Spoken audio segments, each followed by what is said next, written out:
was trying to tell me something. With that, Happy New Year, everybody. Welcome back. And welcome to our first briefing of 2023. I hope everyone had a peaceful and just a restful holiday season. Okay, with that, I have one quick thing at the top, and then we'll get going. As we announced this past weekend, the president will travel to Covington, Kentucky tomorrow, where he will deliver remarks on how his economic plan is rebuilding our infrastructure, creating good-paying jobs that don't require a four-year degree, and revitalizing communities that are too often left behind. The president will be joined in Kentucky by Senate Minority Leader Mitch McConnell, Senator Sherrod Brown, Kentucky Governor Andy Beshear, and Ohio Governor Mike DeWine. Their visit will highlight the president's historic record of achieving bipartisan results for the American people. We'll have additional information to share about the president's trip later today, so stay tuned. But leaders across the administration will spend Wednesday highlighting the impact of the president's economic agenda and work to rebuild our nation's infrastructure. Vice President Harris will visit Chicago. Secretary of Transportation Pete Buttigieg will visit New London, Connecticut. And White House Infrastructure Coordinator Mitch Landrieu will visit San Francisco. With that, okay. Z, kick us off. Thanks, Karine. Happy New Year. Happy New Year. Wondering if the president has been watching the action going on the other side of Pennsylvania Avenue right now, and does he have a preferred candidate in that race? That's one way to put it. Look, as you know, the president served as a U.S. Senator for 34 years, and he understands how this process works. He certainly will not insert himself in that process. Look, we are looking forward to working with congressional colleagues, including Democrats, Republicans, and independents this year, and the new Congress, obviously, to continue to move the country forward for the American people, continue to build on an economy that is working, that because of the president's policy, if you think about the bipartisan infrastructure legislation that I just spoke about and how that's that brought both sides together and really going to deliver on an important item of the bridge for Kentuckians, but also in the region. So that's going to be our focus. We're certainly not going to insert ourselves in what's happening on the other side of Pennsylvania Avenue. And just a couple of national security questions for you, foreign policy questions. Does the White House have any response to the Israeli national security minister's visit to the Temple Mount? Does it believe that was constructive?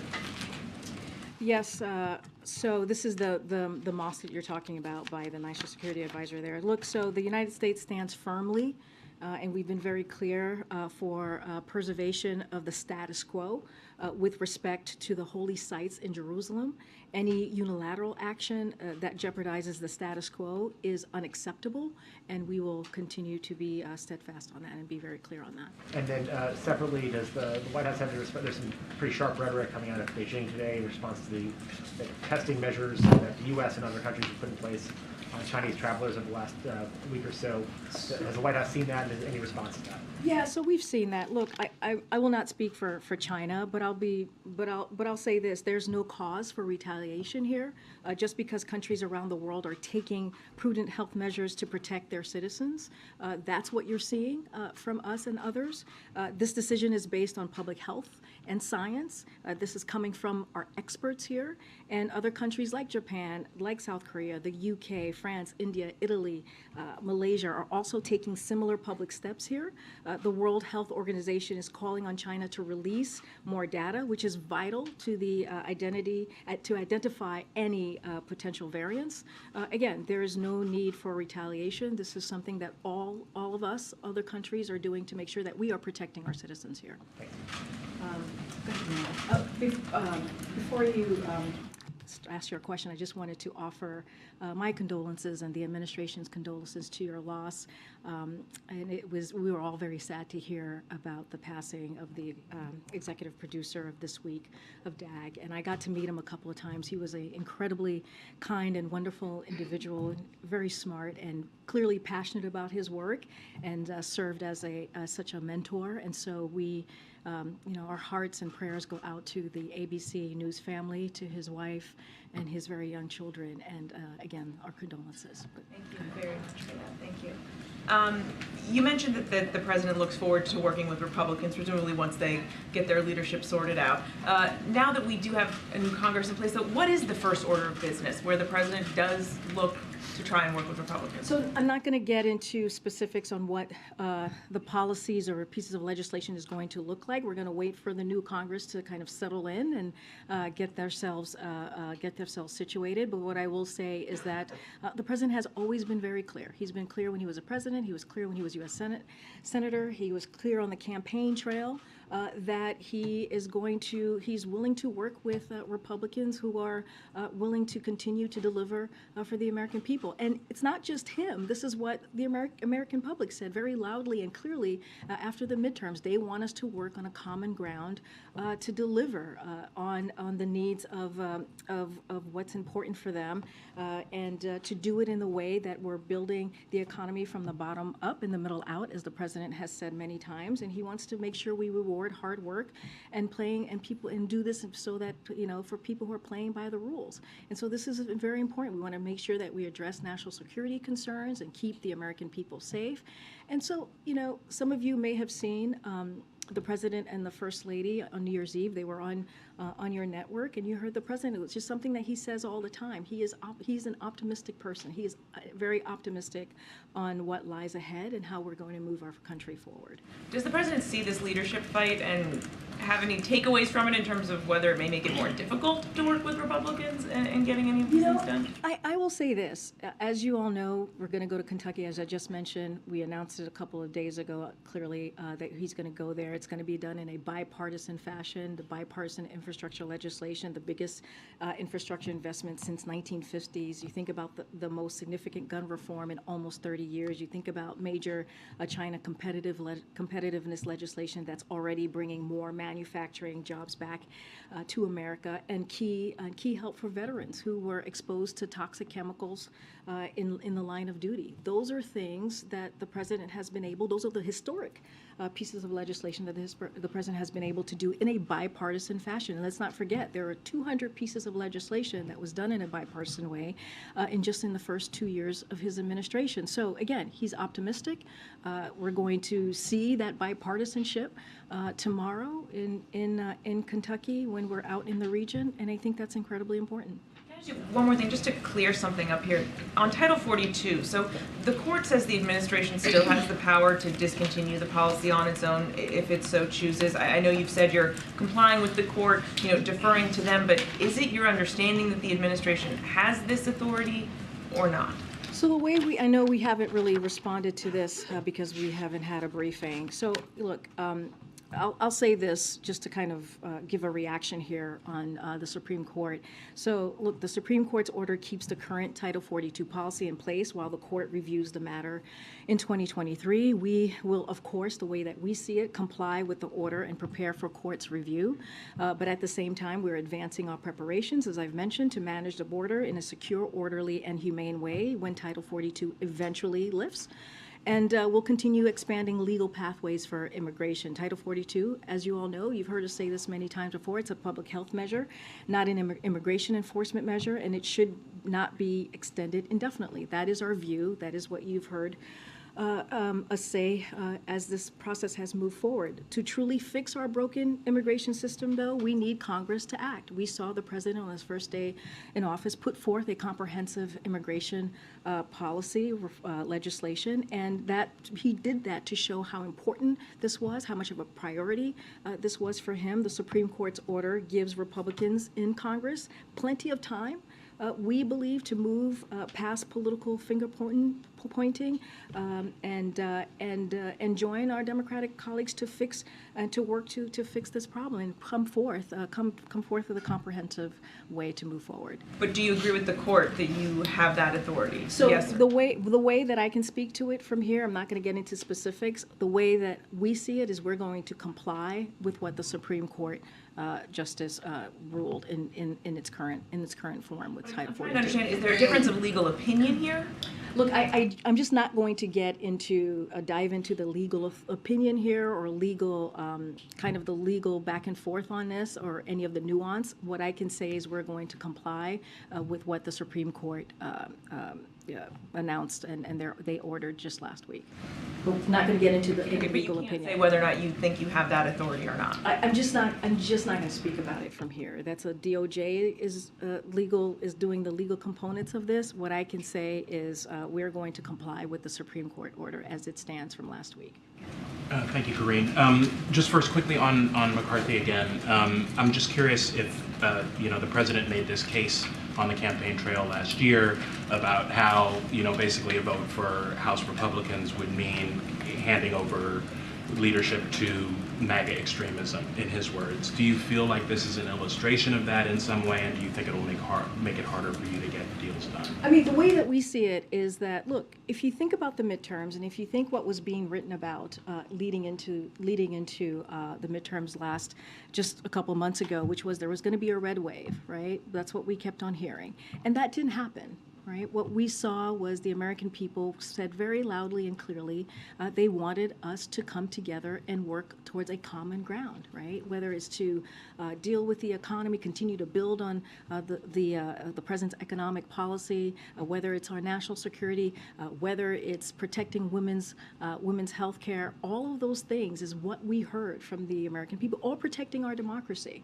And so the way we saw it, and it was historical, right? If you think about a Democratic president and what we saw from those midterm elections, we hadn't seen anything like that in 60 years from a Democratic president, the success from the midterms. And it happened and it occurred because of this president's leadership, because of his messaging, because of what we led with, right? Because of all the policies that I just mentioned, including the bipartisan infrastructure legislation, right? Including the American Rescue Plan, which was the first piece of legislation that this president signed to get our economy back on its feet. And so we see this very differently. We see that the American public has given us a charge to work together, to work in a bipartisan way, to continue to build on what the president has been able to do the last 2 years. And did you invite Kevin McCarthy to the January 6th commemoration that you're holding here on Friday? I'll have more to say on what we're going to be doing on January 6th. Just don't have anything to share at this time. Okay, and then just one other topic. Do you have any reaction to the missile strike that killed several dozen Russian military personnel, and understand it was U.S. arms that were used in that missile strike? Any comment or concern about So that? I don't have an assessment for you on this. I would not want to speak for Ukraine about their own military operations. Again, I just don't have an assessment to share at this time. And has the president discussed it with Zelensky at all? I don't have anything to read out for you at this time. Go ahead. The event tomorrow is an interesting contrast with what we're seeing on the House floor today. Was that intentional? Were you thinking through, President, Senate Minority Leader, a bipartisan law the day after what I think everybody expected was going to be a rather chaotic day on the House floor? Phil, it really speaks to what I just kind of laid out for Trevor as we talk about the results of the midterm election and what the American people said very loudly and clearly. They want us to work together. They want us to work towards a common purpose that will deliver for them. But I'll say this: over the holidays, our team was consistently engaged with bipartisan congressional leadership, governors, and local electeds across the country to pull this trip together, from California to Kentucky and Ohio to Illinois and also to Connecticut. And so this is important. And let's not forget, this is a bipartisan piece of legislation, this infrastructure legislation that was done many, many months ago. And so this is what we're going to see, what you all are going to see tomorrow. Certainly I'm not going to get ahead of the president, is going to focus on this bridge, which is a main artery in that region that delivers for not just the people of Kentucky, but for that region as well. And so the president will speak more about this. You'll hear also a little bit more from us later today on what that's going to look like. But again, I think it can highlight that we do big, profound things for the country when we work together. And I think that's an important message to send to the American people, especially after the results of the midterm election. And then just one on foreign policy. Some officials brought some clarity to this last night, but just from the podium. The South Koreans were talking about kind of expanding efforts together in terms of deterrence, given what we've seen from North Korea. Can you kind of detail what exactly that may be, or what President Yoon was talking about? So just want to be very clear, just to reiterate what the President said yesterday. We're not discussing joint nuclear exercises. The ROK is a non-nuclear weapon state, so just want to be very clear on what the President was saying, and it is very much how it stands. But following their meeting in Cambodia, President Biden and President Yoon tasked their teams to plan for an effective, coordinated response to a range of scenarios, including nuclear use by North Korea. And so that is what the teams are working on, and what President Yoon was clearly referencing when he made his comments yesterday. And I will point you to his statement. He also made that clear in his most recent statement. So the United States is fully committed to our alliance with the ROK and providing extended deterrence through the full range of U.S. defense capabilities. One quick follow-up on Phil, and then another. Did the president over the holidays reach out directly to Senator McConnell to invite him to the event tomorrow as a show of the bipartisanship that you guys say? So as you know, we do not talk about or lay out private conversations with congressional leadership. Well, sometimes we do, but well, you know. All right, you may have caught me there a little bit, but look. I'm not gonna, you're gonna see them tomorrow. You'll be able to see for yourself that relationship that has been, they've known each other for some time now. But look, again, I'm not going to get into private conversation between the president and members of Congress, but what I can say and share with all of you is that our team was consistently engaged with bipartisan leadership, as I just mentioned, not just in Congress, but also with governors and local leaders. And this is an important issue, right? Again, let's not forget what the American people said very loudly. They want us to continue to build on policies like the president's going to talk about tomorrow, this bipartisan infrastructure legislation, and want to be very serious here. When you think about infrastructure, it is connecting communities, and that's what it is one of the vital things that we will see tomorrow when we are at the bridge. And then one just real quickly about the next trip, the Mexico City trip. I imagine you guys are going to do some sort of briefing later, but do you have can you give us some sense of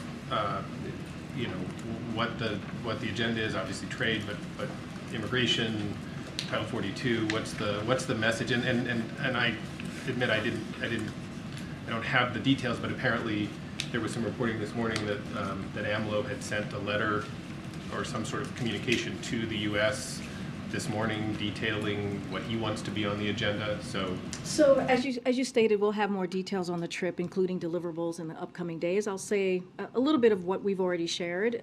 As you know, we're going to go on the 9th and the 10th. The president's going to be traveling to Mexico City for the North American Leaders Summit alongside President Andres Manuel Lopez Obrador of Mexico and Prime Minister, Justin Trudeau of Canada. The Knolls will be an opportunity for President Biden, Prime Minister Trudeau, and President of Mexico to promote a common vision for North America with concrete initiatives that will address climate and environmental challenges, increase North America's competitiveness, protect the health and safety of our citizens, jointly respond to irregular migration in the region, and advance diversity, equity, and inclusion as well. We will, as you noted, as we get closer to the trip, we'll certainly have more to share with all of you.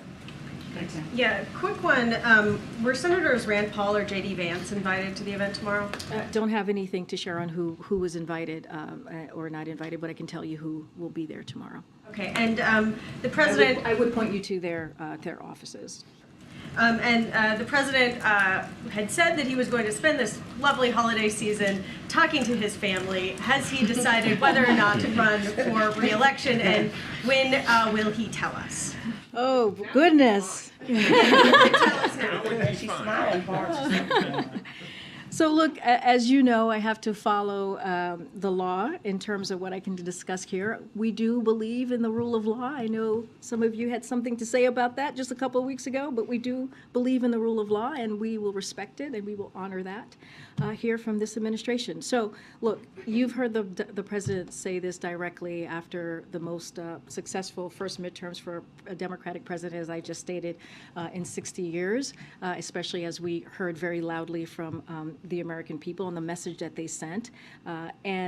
Look, you know, he has said that he intends to run, and I'm certainly not going to get ahead of the president. What I can say is that his focus will continue to be and has always been on the American people. It is going to continue to be and has always been on what we can do to improve their lives. It will continue to be and has always been, how do we build on his economic policy? How do we build an economy from the bottom up and the middle out? And how do we continue to cut cost when we think about health care, when you think about the Inflation Reduction Act, when you think about the CHIPS Act, and making sure that we're bringing manufacturing jobs back here to the U.S., which we're seeing manufacturers doing. So that's going to be his focus. Again, I'm just going to reiterate what I said. I'm going to reiterate what the president said. He intends to run, and certainly, as I know from my job, I'm not going to get ahead of any announcement. Just a tiny holiday catch-up, or maybe not tiny at all because it was a giant meltdown. Does the administration have any thoughts about the Southwest Airlines meltdown? Are you guys satisfied with the performance of the airline? What is the administration going to do to make sure that passengers are made whole? Yeah, I have a couple things to say on that. I think that's a really good question. Look, Southwest Airlines failed its customers, point blank. The Department of Transportation will hold them accountable to their commitments to make their customers whole. While every major airlines face challenges from a pre-Christmas storm that wreaked havoc on the aviation system, all major airlines except for one, which is Southwest, clearly, were able to recover quickly. So Southwest Airlines acknowledged that all cancellations starting December 24th were controllable, in other words, not weather-related. So that means the airlines assumes responsibility based on Southwest's prior commitments to customers. The airline must cover rebooking, hotel rooms, meals, and transportation to and from a hotel.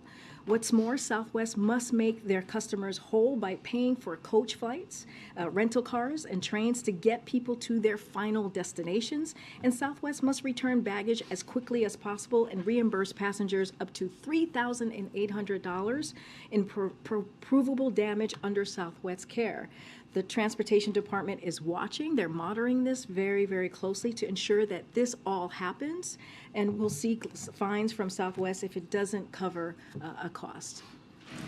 Thank you, Karine. Happy New Year. Happy New Year. To follow up on Tam's question, after we saw thousands of flights over the summer be canceled and delayed, we heard a very similar sentiment that you just said from Secretary Buttigieg, that we have to put more pressure on the airlines, that he thought that things would get better by the holidays, that you're pressing the airlines for better service. What did the administration do between those failures and the failures we saw over the holidays to try to make things better?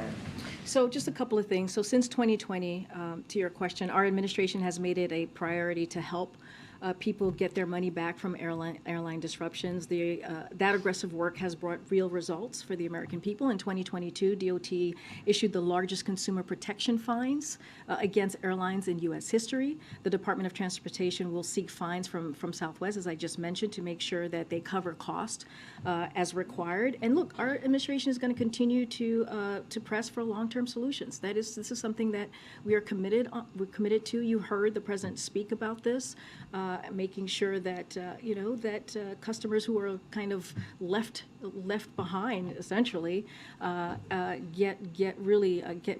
able to recover in whole. So just two things I just want to lay out. In June, Secretary Buttigieg called a meeting of airline CEOs to address the unacceptable rate of cancellations and delays we saw during the summer, and demanded more realistic scheduling and better customer service. As a result, cancellations have decreased significantly since the summer, with the exception of Southwest over the holidays. Let's remember, all the other airlines were able to get back on their feet except for this one airline, which is Southwest. So look, these continued problems are unacceptable, and we will be very clear about that. And you've heard directly from the Department of Transportation, from Secretary Buttigieg over the last couple of days on this specific issue. Congressman Ro Khanna said that this mess with Southwest could have been avoided. And he questioned why his recommendations to Buttigieg 6 months ago were not followed. Do you have any response to either of those things? So look, I just laid out what, look, we respect Congressman Ro Khanna. He is a friend of the administration. We've worked very closely with him, but I just laid out how seriously we have taken this since 2020, and the actions that we took certainly in 2022 over the summer, as you mentioned, the cancellation. And we have said very, very loud and clear, this is unacceptable, what we're seeing from Southwest specifically. Look, the work continues. And we are always welcoming to hear from others on how we can better help to improve this. But again, this is something that we have taken very seriously. We've laid out specific steps on how to move forward here. And I'm sure you all saw the letter that Secretary Buttigieg wrote to Southwest CEO about this particular issue. And we are going to make this a priority in making sure that we get people their money back into their pockets who are affected by this. This is a serious issue that we take very seriously. Just a couple on House leadership. I know you said the president wasn't going to insert himself into the leadership vote, but to follow up on Zeke's question, has he been observing the vote today at all? Look, I can't speak to if he's been watching the vote today. What I can say is he's had a pretty busy schedule. He did the PDB this morning, as you all know. He's had internal meetings with his staff all day. But look, this is, I say this because this is something he truly believes. He was a senator, right? He understands how this process works, and he's just not going to insert himself. He's going to let the process play out and continue to do the work of the American people. And then just finally, regardless of how it shakes out, does the president believe that House Republicans should find a way to push George Santos out of Congress? Look, this is something that the House Republicans, the Republican conference, they will have to decide what they owe to the American people in terms of standards and service. That is something that they have to decide on. And so we leave it to the Republican conference. Thank you. Hi, I haven't seen you in a while. Hi, nice to see you. Happy New Year. Happy New Year. A number of my questions have already been answered, so I'm going to switch gears to something else. Sort of a cultural moment occurred last night with the NFL football game. And coincidentally, the president will be in the Cincinnati area tomorrow, where the player involved, Hamlin, is hospitalized. Does the president or the White House have any reaction to that particular incident and where it stands with player safety and just how this really had a big impact on sports fans in the United States? So certainly the president has seen the horrific news of Damar Hamlin's cardiac arrest during the game last night. It was, as I said, horrific, and millions of people saw that across the country. So, I'll say that, we hope his condition and his health improves quickly. And like the rest of the nation, our thoughts and prayers are with him, his family, and his teammates. I'm not going to get ahead and lean into any hypotheticals, but what we are praying for and hoping for is that his health improves. Welcome. Hi, thank you so much. I had a question here. First, on nominations, the White House announced this morning that Eric Garcetti will be re-nominated to be the ambassador to India. Can you talk a little bit about what the White House believes has changed since he was nominated in the last Congress? Say that last part? What has changed to think that the confirmation process will go a little more smoothly than it did last So time? look, as Secretary Blinken said very recently, our relationship with India is crucial and it's consequential. So we see this as a very important nomination, and as you know, been reported, we'll continue to seek the confirmation of Mayor Garcetti, who was, as you all know, voted out of a committee unanimously and with strong bipartisan support to serve as ambassador to India. And that's important as we're talking about bipartisanship, as we're talking how we're going to move forward. And this is what you saw with his particular nomination. So we see this as he is well qualified, Mayor Garcetti, to serve in this vital role, and we're hopeful that the full Senate will confirm him promptly. Again, he was voted out of committee in a unanimously with strong bipartisan support. And then I was also wondering if you could talk a little bit about the president's relationship with Representative Steve Scalise. Oh, I want to be careful here. As I said, we're not going to insert ourselves. I feel like this is where this is going. I just want to be careful in what's happening right now. Look, the president, as you know, was vice president. He was a senator for 34 years. He has many relationships with members of Congress. Not going to getting into details here about any one specific relationship. We are going to allow the Republican conference to, have their process play out, and I'm just not going to say more. Just one final question. In November, President Biden said that he had completed, quote, part of my physical and would be getting it by the end of the year. Has the president completed his physical, and will the White House be releasing? We are, to start with your last comment first, we will be releasing his full physical in a transparent way, the way that we did the first time around as president. So that is going to happen. I've said that before from here. Don't have a timeline for you. It's going to happen in the next probably couple of months. But I'll say this: the doctor has said this as well. Is that the president is in good health. He's very active. You see it for yourself with your own eyes, but we will be sure to be transparent, just like we were the first go around when he in his first year as his presidency. Go ahead, Stephen. Thanks, Karine. It's been a century since the House of Representatives has failed to choose a speaker on the first ballot. Since then, a couple of modern exigencies have been essentially offered by the Congress to deal with modern potential problems. One is presidential succession. Another would be intelligence briefings. Does the absence of a Speaker of the House at this moment, is there anything we should know about how the White House views that from a constitutional or inter-branch standpoint? Well, look, it's a good question. A little bit of a let the process play out, right? It's a little bit of a hypothetical here.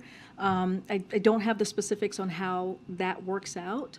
But look, we have to see what the Republican conference does. Again, we're not going to interfere. We're going to let that process play out. Just don't want to kind of dive into any hypotheticals until we see what occurs today.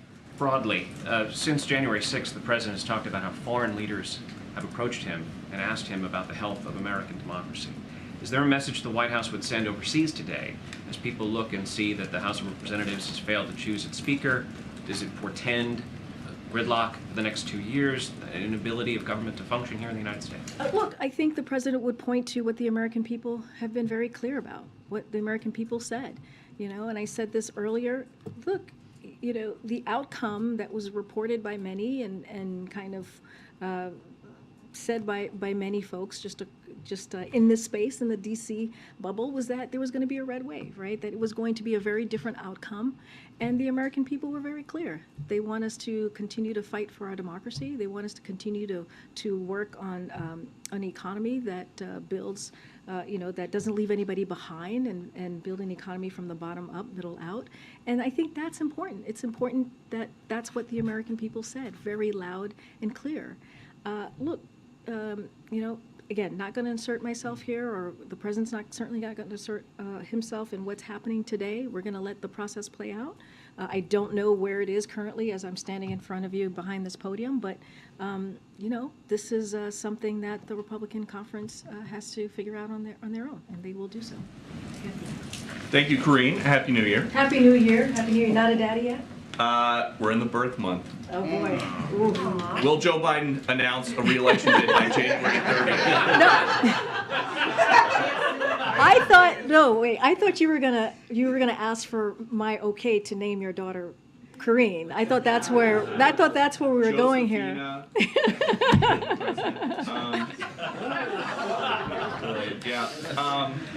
don't know. I think Karine sounds just as good too. Okay. Yeah, I'm just saying. Take it under advisement. I'll follow up to some of the immigration news from over the break. Does anybody around here think that the southern border is secure? What I can tell you is this is a president has been working since day one to work on border security, to make an immigration a priority. That's why he put forth a comprehensive immigration reform plan legislation. And here's the thing. As the president is coming forward and trying to come up with solutions, the difference here is that you have Republicans, as you know, who are doing political stunts. And, and we've called that out over and over and over again. And the president is willing to work with Congress, Republicans, Democrats, Independents, to work on these issues that matter to the American people. But this is an issue that the president has taken very, very seriously since day one of his administration. But roughly 7,000 migrants crossing every day illegally. Does the White House believe the border is secure? Look, I've told you what we have done, what we have made this a priority to make sure. Are they working? To make sure that there's border security measures. Look, here's the thing, Peter. The president has taken historic actions, right, that no other president has been able to do. When you think about the 23,000 agents that we have been able to put out there to deal with the issue that we're seeing at the border. And that is something that he did without a lot of Republican support.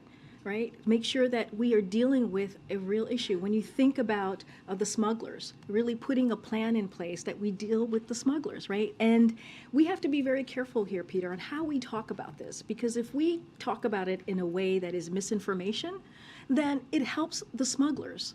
And so these are the issues that the president has taken incredibly seriously. And again, I will say this, I just said it moments ago, he's willing to work with Republicans, he's willing to work with Democrats, he's willing to work with independents to work on this issue, to move forward with his comprehensive plan that he put forward on day one of his administration. And another topic with the new Republican majority coming in, the House Oversight Committee is laying out their new investigations. And they claim to have evidence that Joe Biden lied to the American people about his involvement in his family's business schemes. Did he? So look, I've said this before and I'll say it again. House Republicans promised that fighting inflation during the midterms was going to be their number one priority. That's what they said was important to them, and that's what they said that they wanted to do. But instead, what they're doing is wanting to do an investigation on the president and his family. That is their focus. They don't want to focus on the American people and their family.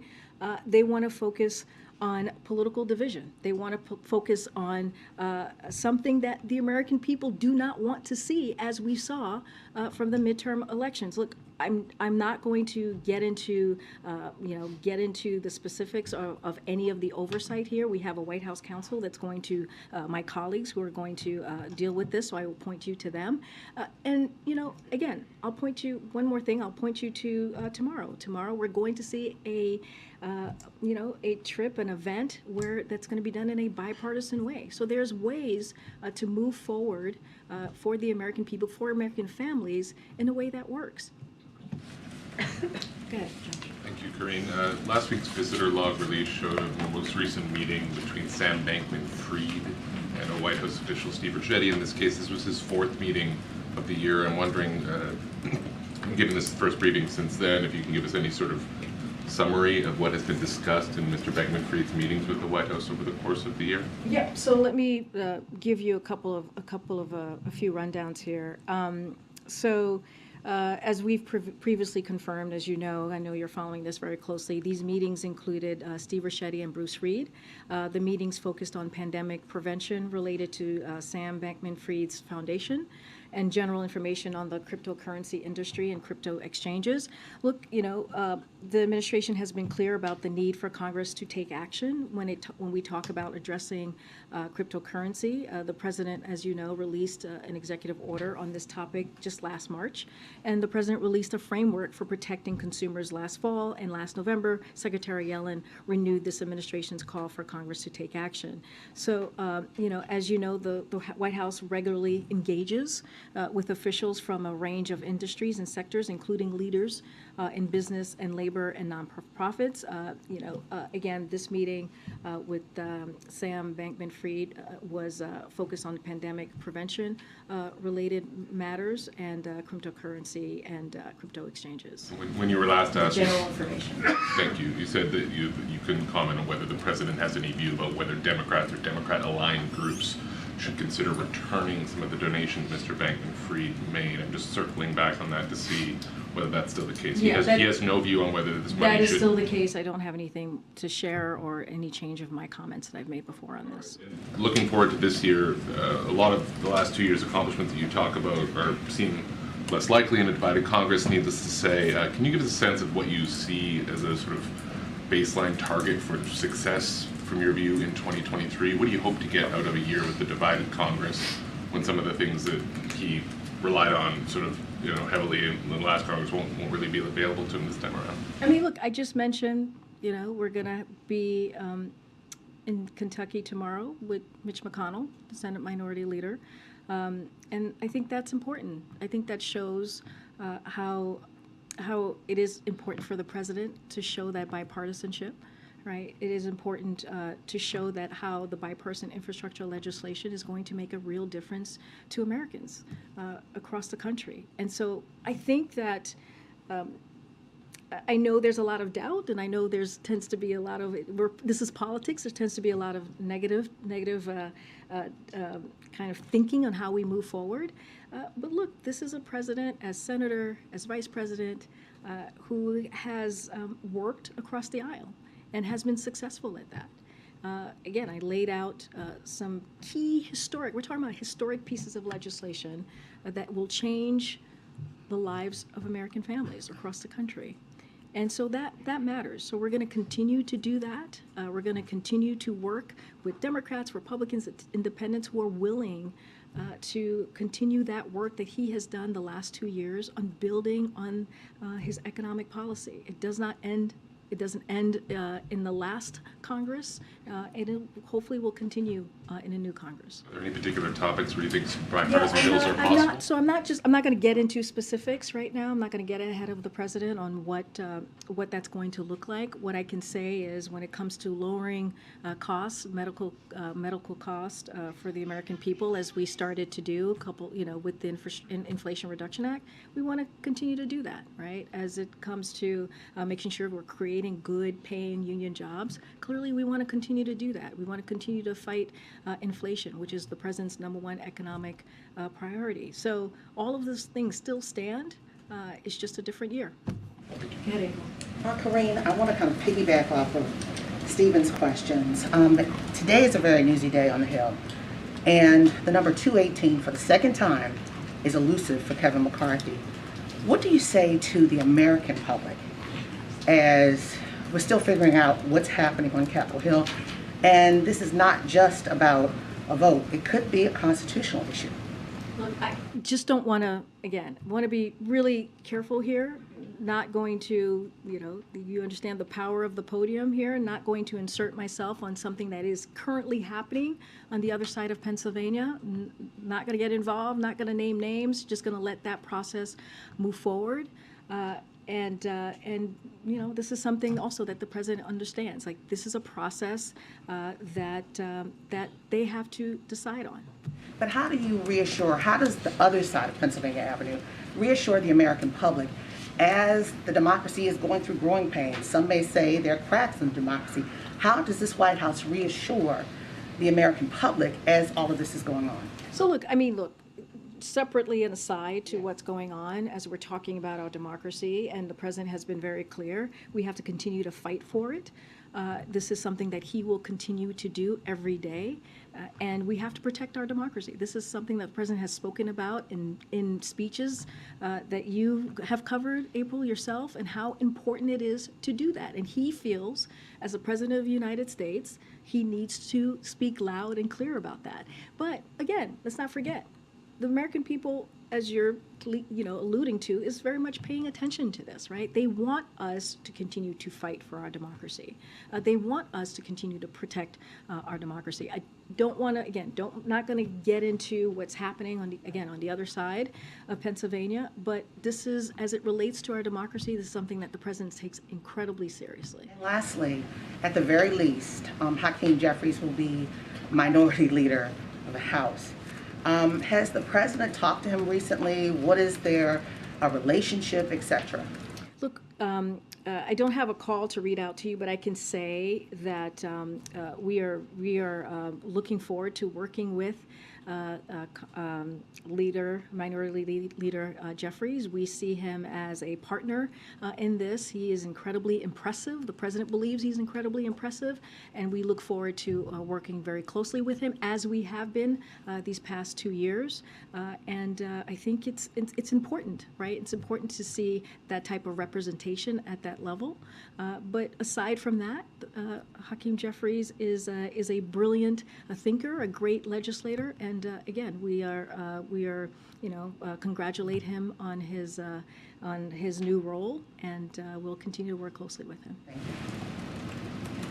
Thank you. Happy New Year. Happy New Year. I wanted to ask you about the first briefing of this year. What are the foreign policy priorities for the president for this year? For our goals or for this year. So Jake Sullivan, our national security advisor, spoke to this very recently when he spoke at Carnegie just last month, actually. So this is a decisive decade, which is what he said, and we are focused on how we compete vigorously to advance our interest while building diverse coalitions to address the biggest challenges of our time.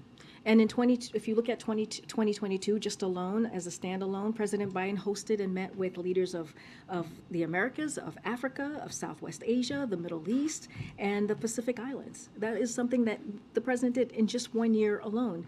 He's attended very consequential, if you think about it more holistically, the G7, G20, and NATO summits. This year, you will continue to see us enhance our strategic position over the long haul by doing a couple of things here that I'll list out: making a significant investment in the sources of America's domestic strength, standing with Ukraine, and standing up for the principles of an international order that protects sovereignty and territorial integrity and rejects aggression, and in Europe and also around the world.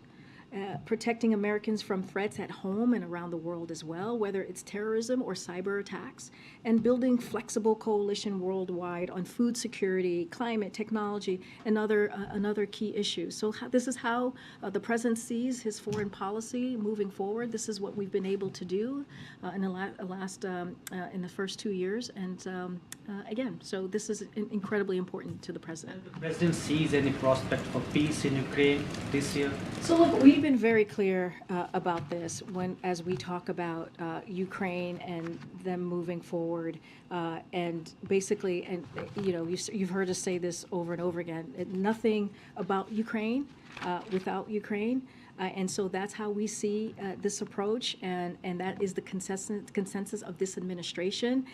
We all support a just peace. That is something that we all support. You heard the president say those very words at the press conference, the 2+2 that he did when President Zelensky made his first trip in 300 days since the Russia aggression started.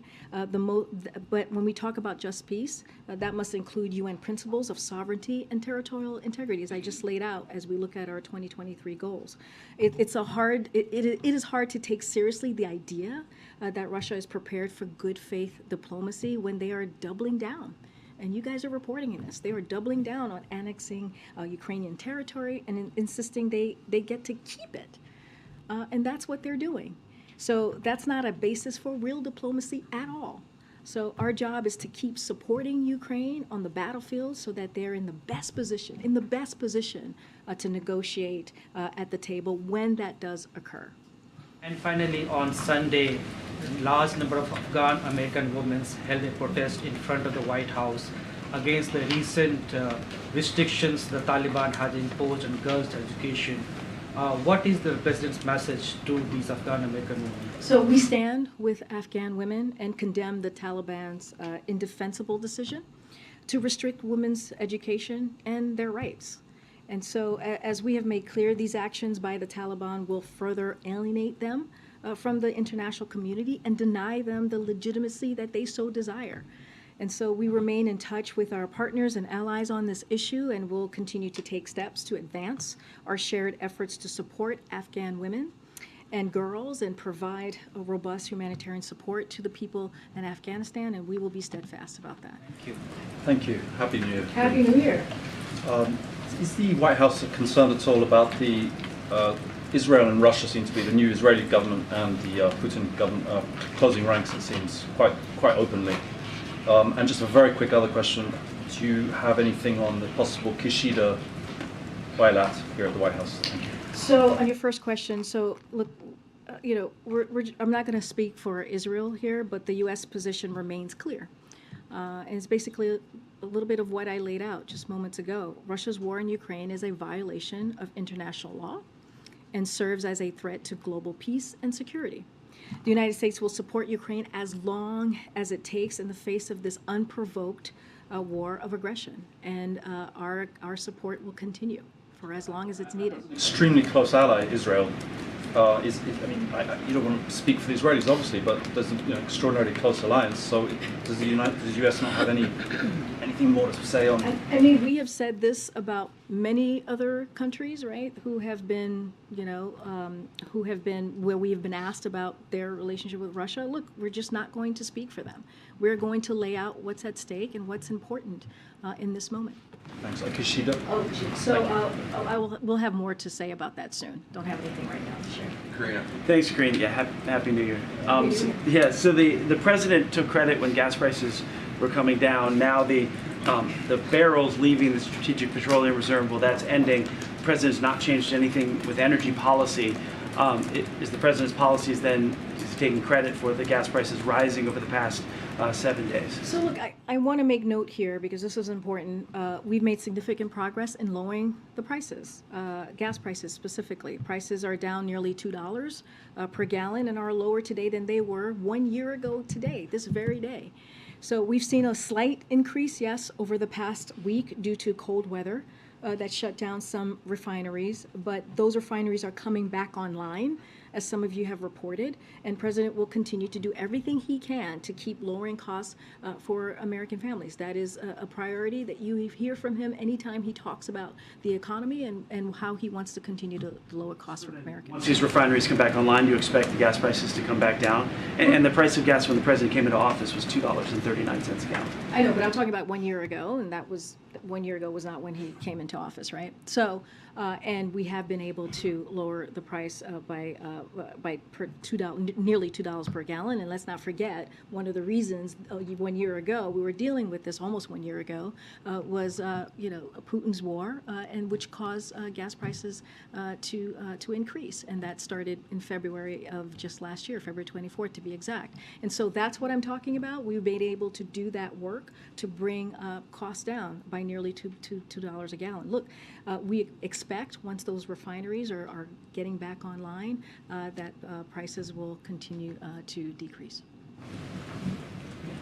Thanks, Karine. Back on the president's trip to Mexico in the next few days, what is his message, or will his message be when he's there, to would-be migrants who may be confused about what the United States' immigration policies are right now, given the back and forth over Title 42? And is there any specific action that he wants President Lopez Obrador to take to help lower the number of illegal border crossings? So, look, I'm not going to get ahead of what's going to be discussed or what's going to be on the agenda. We'll certainly have more to share in upcoming days as we get closer to the trip on January 9th. Look, irregular migration is certainly one of the key issues facing our hemisphere, and it will certainly be one of the important important topics of discussion at the Knolls, right? That is something that certainly will be discussed. The president is going to looking forward to meeting with Mexico and Canada to continue coordinating a regional response, which you have seen over the past several months to irregular migration in the region, including through the continued implementation of the principles outlined in the Los